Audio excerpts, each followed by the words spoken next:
Rotary club ও rotary হাসপাতালের উদ্যোগে এবং ইনারফিল্ড সংস্থার সহযোগিতায় গরিব ও অসহায় মানুষের জন্য উপহারের দেওয়াল তৈরি করা হয়েছে। এই সামাজিক কর্মসূচির মাধ্যমে সমাজের পিছিয়ে পড়া মানুষদের জন্য নতুন বস্ত্র বিনামূল্যে বিতরণ করা হচ্ছে।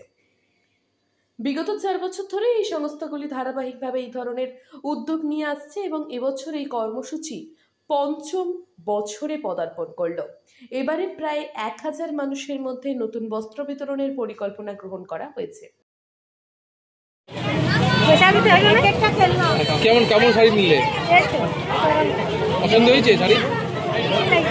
এই যে মলের মতন এসে নিয়ে যেমন মলে কাপড় কেনে ওরকম এসে কিনতে পারছো, কেমন লাগছে?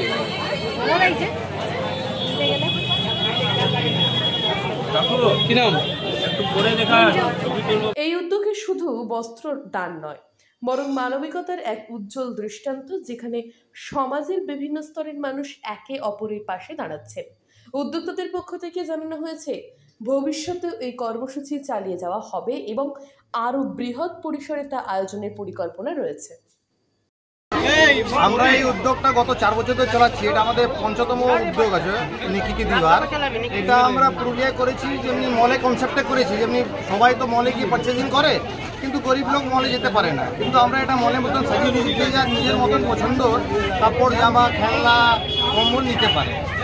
এটা আমরা মোটামুটি 1000 লোককে টার্গেট করে করেছি, যে 1000 লোকের মুখে হাসি ফোটাতে পারি। আমার নাম কুণাল রাজগড়িয়া, প্রেসিডেন্ট রোটারি পুরুলিয়া।